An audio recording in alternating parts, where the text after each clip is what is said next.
when you're feeling like the relationship is going too well. You've been doing really good in a relationship, everything was peaches and cream, and then something about something makes you want to just stir it up a little bit. So it's like, okay, well, you know what? I'm going to do this and let me see how they react to this. And maybe that's just trying to get a census on how, you know, someone would react to, you know, see what kind of like person they are. Because maybe you haven't had to face real issues because you guys have been so great. So you don't really know how they're going to react to something. So I'm going to give like an example. Say girls going out in the summertime, hot girl summer, right? So I'm in this perfect relationship and I'm gonna go out with my friends, my single friends. We doing hot girl shit. We gonna club or whatever. I don't text my spouse. I don't tell them where I'm at for the night. I just say I'm out with my friends. I don't text them at all for the whole night till 2 a.m. Let's see what that does. That's self-sabotaging your relationship because to you, it's just like, well, what? I went out with my friends. I was just having a good time. I didn't do nothing. But, you know, to them, it's just like, so where you was at all night? Argument, problems, conflict. And for what? You either did that on purpose or you didn't really think about how they would feel about it or care. But sometimes people self-sabotage a relationship in the form of self-defense because they've been hurt or they're trying to run away from hurt, whether it be family ties, whether it be, you know, friends, so something's too good to be true, or it's a trigger for them, let me run, fight or flight. Instead of like, you know, being honest with themselves or, you know, having a conversation, they self-sabotage it because it's a responsibility they want to have. It's a trigger they're running away from. So it's funny, it's like, you know, you want the relationship, you want the idea of it, but then when it gets too good or too in the thick of things, you run instead of letting that person know, you remind me of my dad, you remind me of my mom, you remind me of my friends that hurt me. So then the person can sit there and why you even got with me? So it's like, I want the love, I don't want the love. It's like you're hurting and pleasing yourself at the same time. So that's another layer, adding to what Amanda said, of why people might self-sabotage a relationship of a form of self-defense. And to undo it, have a conversation with yourself, get to the root of things before you know, get in a relationship. Go ahead, Danny. I feel like self-sabotage, for me, I'm going to say what it means to me. Because we had this conversation before with people because they say I self-sabotage a lot. And I feel like, I feel like self-sabotage, I've been reading about it a lot and I just feel like it's when you feel like you're not deserving of something. People get into relationships and they feel like they're not deserving to be in that relationship. They don't deserve this man. They don't deserve love. And I'm one of these people, so I self-sabotage a lot. I don't feel like I deserve certain things. To the point where I will go like, I would date, I would do long distance relationship. I will be a side chick because I feel like I don't deserve love. So I date a certain type of people so I don't have to even encounter with love, you know what I'm saying? And when I get into the relationship, I do self-sabotage by making excuses, by not communicating, by doing stuff that I know that's gonna piss my partner off or what I deal with. You know what I'm saying? It could be like Amanda said, it could be a simple text, but I'm not gonna do it because I want to.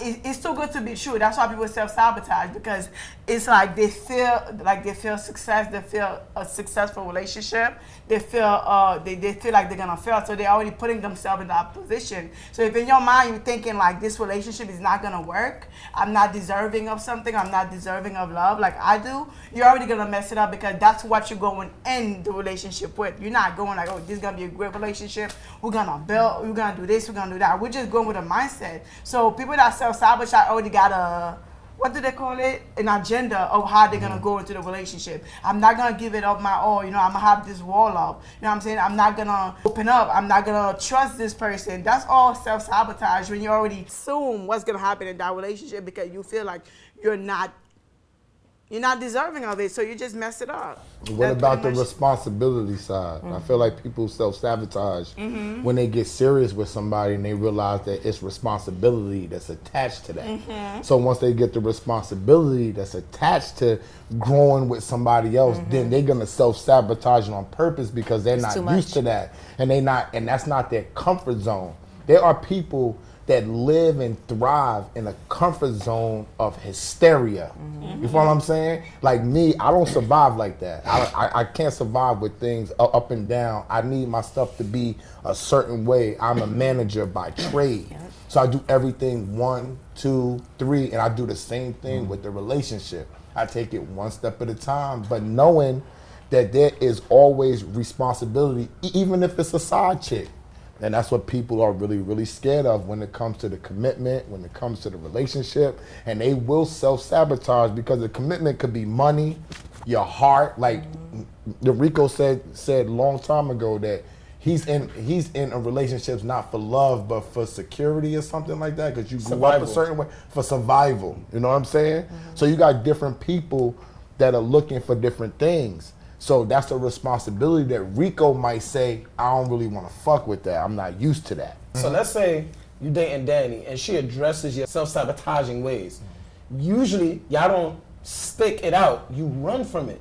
That's what I'm saying. Like, like you said, you didn't know you were self-sabotaging. Danny brings it to you, and then now you're like, well, you knew what it was, or daddy this, mommy that. That's the scapegoat in it. I got you. So that's why I said, it's all a crutch. It's all a comfortability. It's all coddling. But what about knowledge and experience? That's when you grow into You know what I'm maturity. saying? Because I'm only speaking from, I've been through this shit, right?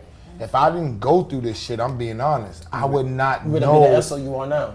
I would not know what to do or what to say. You know what I'm saying? So it's a lot of things that I feel like that we say up here based upon assumption or what you might want to happen. But that's not the reality. Yeah. But that's not the real thing that's really gonna occur. What's really gonna occur is there's gonna be problems. There's gonna be a lot of talks. There's gonna be a lot of money spent. There's gonna be a lot of time spent. There's gonna be fighting. And you have to learn how to merge that because people will use any little excuse to run out the door. Escape. You know what I'm saying? I was gonna say commitment and being in a relationship is actually a lot of work. Amen, it is. It takes for both people to want to be in something that is probably going to be different for both of you. You know, people could have their traumas from their past life or from whatever it is that they go through, but if you choose to remain stuck, then you choose to remain stuck. So kind of similar to what you're saying, like if I deal with you and you tell me, hey, look, I have codependent issues, I have X, Y, and Z issues, it's like, all right, cool. What is the next step for you? Because it doesn't really matter who it is that you're gonna deal with, it's never gonna last long term because those traumas are gonna have triggers. And anything it's like walking on eggshells in a relationship. The second that somebody does something that triggers one of those traumas, it's gonna be a big problem and it's gonna blow up into something that's gonna be unwanted. So like identifying your traumas is the hardest part because nobody's honest with themselves. Exactly. You know what I'm saying? So when you're honest with yourself, then you can start to identify your traumas. But I feel like you're right. 99% of people go into relationships unhealed, scorned, torn, and unknowing of why they are who they are or why they do what they do. And then that is just a snowball effect that goes into the relationship going downhill. And then the relationship never lasts because at the end of the day, they were never real with themselves. Now, when you're real with yourself and you identify your traumas, I might not have the answers. But if I come to you and say, look, this is what I'm suffering from. This is why I am who I am. And you say, okay, here's some solutions. And you're providing solutions. Exactly. Now you're helping me grow. Are you willing? That's what I'm saying. Are they willing to grow? But men are scared or very rarely tell the women that they haven't known for years what's really on their mind. And I'm gonna keep it real, no cap. When she get mad, it doesn't even fucking matter. She's gonna throw that shit right back to you, whether it's your wife, girlfriend, sister, mother, whoever.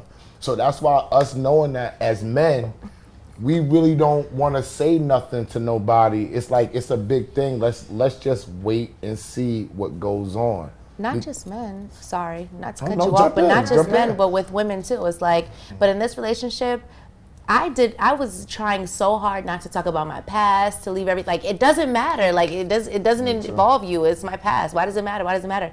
But it's like certain things from my past kept coming up. You know, like people I dealt with or, you know, people that paid my bills, or people text Destiny messages Child. that came up, or Sticky situation. sticky situations, definitely. And I'm not the type of person that's used to having to talk it out, or having to include you, like having to tell you what's going on, or having to tell you why my phone always on and I never got to pay it. You know what I'm saying? Like, it's just on. Wow. Damn, why you asking so many questions? But that isn't. You have to get to a point when you're with someone that you want to be with. You have to get to a point where you can discuss those things. And sometimes you have to make a blueprint in your relationship and say, all right, we both agreed this, right? We both agree we're going to raise our child like this, right? We both agree that we only want, we don't want that behavior. Like, I'll be honest. The other day, my man was like, yo, when we out, like, sometimes you just be too friendly. I'm a friendly ass person. That's always how I've been. I've always been a friendly person. But he's right. Like, I have to be like, you're right. It's okay because Why it's you okay fucked up? I'm because gonna tell you why that's If you're a real man, But he's why is that supposed to fucked fall. up? Oh, yeah. The reason why I said that's effed up, right? She just said, your man said, oh, you too friendly. So I'm gonna ask you this. To niggas, yeah. You like moving the goalposts. I'm gonna ask you this. Did he know this about you beforehand? Yep. So once again, if he knew that about you already, But our relationship grew. So That don't mean sometimes you don't want to change it. Yeah, Oh. exactly. so here's my point. I'm going with They this. were If just I- fucking. Yeah, exactly. You Oh, go from just Lord. fucking to being like, oh, I like They were you. just- I mean- Oh, I love you. You my bitch. Okay. You're my bitch. As I was saying, Hot as hell. I meet a girl, I meet her in a club, right? And let's say she's always a club chick.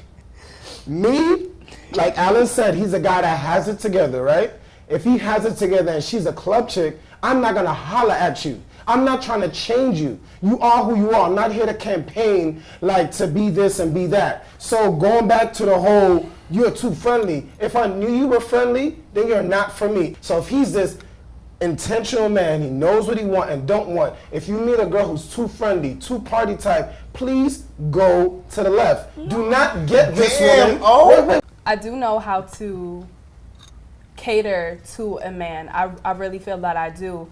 And I feel like other girls don't, because females nowadays are concerned with the wrong things in having a man. How much money does he make? What kind of guy he is kind of reasonable for women to ask. But I feel like money, status is always a factor in women looking at guys these days. So I feel like they're only looking for what he can do for them and not the other way around. Because you can't use sex as a weapon in a relationship all the time. You can't want so much from a guy and be like, he's good, so this is what I'm coming with. Or even the I cook, I clean. Like, we all are grown adults. We all should be capable, or, maybe not everyone is capable of, but, we're grown adults. Cooking and cleaning are kind of responsibilities we should be used to. So I feel like as a woman, catering to a man, speaking to his psyche, making sure he's on the same path. If you're good, your money's good, and just how you take care of yourself, how you moving forward in your life, job-wise, relationship-wise, mental-wise, make sure your partner is on that same level, or make sure you're getting your partner on that same level. Just, checking in to make sure you guys are both good. Yeah, when the dudes start messing with me, they think it's that rah-rah thing, you know what I'm saying? And they get a little scared. And when they come around, they're like, damn, I make sure I'm a man piece. You know what I'm saying? When a man come around me, I'm his piece. So I'll kiss a man all over. I'm very affectionate. Like, I'm going to make that nigga feel so good. You know what I'm saying? I'm going to make you feel like a king. I'm going to make you feel like you could accomplish anything you want. Right. And I'm going to suck that dick real good when you stress. Like, literally, I make a man, like, I'm a man piece. Just quick question off topic. So why you got so many then? Like, I you don't don't think have that so one, many I mean, why, let me rephrase this. Why don't you want to lock in with none of the rotation that you got? Because I got focus on me right now. It's about me and my family. You feel me? But like, you don't think that a good man could help you get further to where your goal is at right now? Because I'm not gonna cap. When I first got into the music business, I'm one of the few people, I don't have a mentor or nothing. Women helped me. Women that was in publishing companies like, yo, you gotta meet this young dude. He's the ill manager. He knows music and all of that type of stuff. So without those women, like, I'll name them Kamala Gordon, Miss Miles, all of those women that took a liking to me because of my vibe. That's how I became what I became. Then I got around the guys that respected what I was doing, but they didn't care at first. So I am a believer in one person can make a whole nother person much better or bring out something in them that they never even knew that they had. So being that you have that quality, when you mention a man's peace, and I said, well, I really know about that. Women don't think about a man's peace. You went to the point of they got a lot of shit going on in the world. Ain't no women, and I'm saying no, I'm talking about majority. They're not thinking about that. They could care less about what we got to deal with when we in the street. So maybe that's why we're encountering a whole bunch of women that don't know how to take care of a man because they don't even care or even think about what they're going through prior to seeing them. And I just want to speak on that. I can be honest and say I wasn't always the person that was being someone's peace. I can say that there were times where maybe whatever, if some people call it toxic or whatever, I've been in situations where I'm not thinking of longevity. I'm not thinking of building a future. I'm not thinking about our foundation. I'm not thinking of us stacking money together. I'm not thinking of us buying properties together, making sure that you're in a good mental state, making sure that, you know, we have our shit together and, you know, we're trying to go somewhere together. I've been the person that's like, fuck it, I'm gonna be argumentative back, or fuck it, you having a bad day, I'm about to make that shit worse, or fuck it, you know, like, as a younger adult female, that's how I could have been reacting towards someone. Don't get me wrong, I thought I was being their peace because we were having fun together. Sex was amazing. I want to spend my days with you all the time. I want you want to be with me all the time. But sometimes that's not enough. And so now I find myself in a relationship with someone who's like, I'm not going to tolerate you for you to be the type of female that doesn't think about my well-being as well. And that is very important. I didn't have my father in my life. My father was not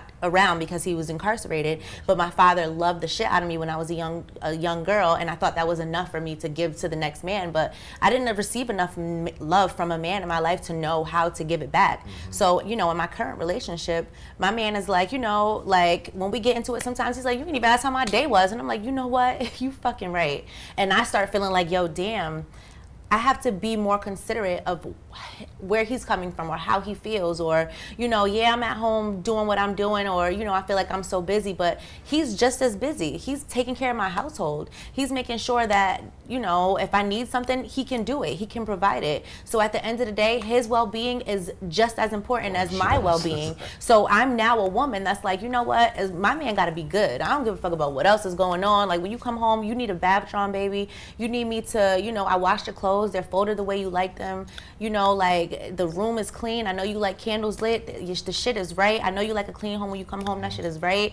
I know you like, you know, to relax, get your study on. My man is studying to be a doctor. I have to make sure that he's in the right mental state. I love that man because of what he's shown me and how much he's made me love myself. So at the end of the day, I know what it's like to be a man's peace, but I haven't always been that way. And I'm so happy for the woman that he's helping me to become. And I owe him so much because of that. You know what I'm saying? So now I'm in a good place because I can actually say that I can be someone's peace, because when he comes home, I know that he wants to be home. We respect each other so much. I don't think my man is out cheating on me. He knows that I'm not out disrespecting him. You know what I'm saying? He talks to me and tells me, I don't like when you do that kind of stuff, and I can respect it. I'm not trying to argue right back with you. I'm coming back with, you know what?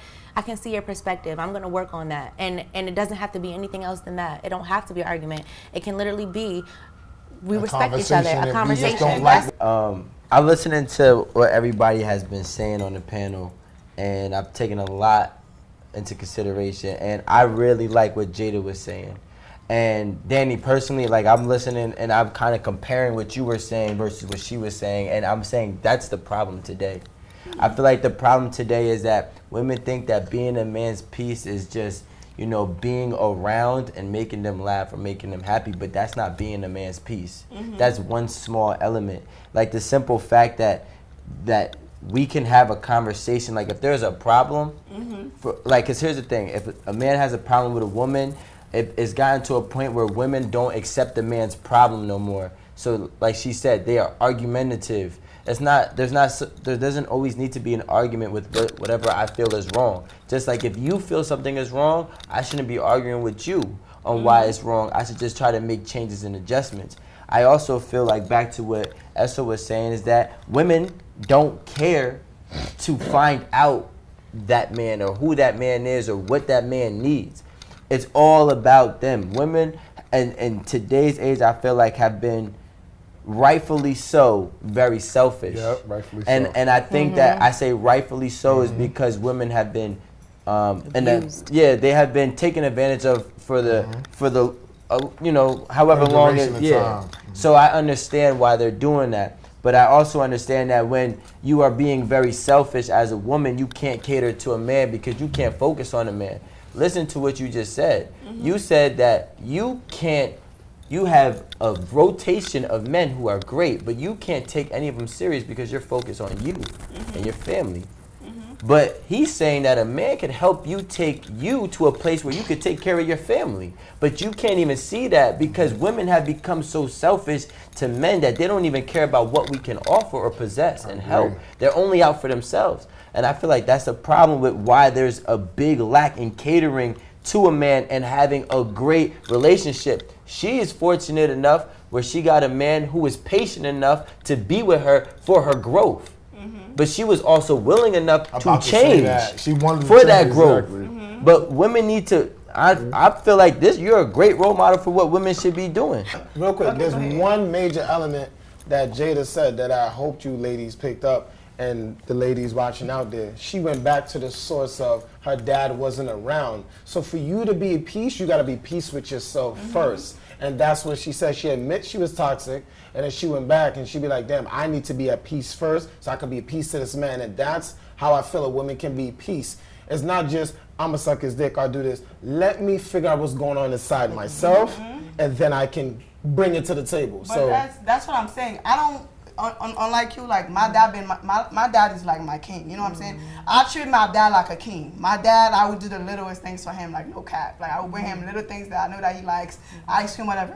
And it's kind of like, I'm always seeking peace, you know what I'm saying? I'm always like, you know, people think I'm so loud or whatever, so I'm always seeking peace. So when I mess with a dude, I'm expecting for him to be my peace. So if I'm expecting him to be my peace, I'm expecting me to be his peace at the same time. If I could go to him and I could just lay my head in his chest and I know everything will be good, I could talk to him, I want to do the same for him, not because, you know, I'm being a whatever that I want. But what about Rico said with the multiple people in rotation? What about that? No, I'm just saying, like, I'm going to tell a dude what I could do or cannot do for you. But just because I can't give you, like, a full-blown whatever, I'm going to give you what I can give you. I'm going to let you know, listen, I'm chasing this right now, but I fuck with you. So you're not his peace. But I'm not. I'm not mad at the multiple dudes because there are but people that like and love more than one person. So I'm not. But I don't say that. I'm just saying in general. I'm just talking. Like, you know, I could have any like being like I could have multiple dudes and they're all gonna be at peace. You know what I'm saying? But like when I honestly, I'm not even the type of person.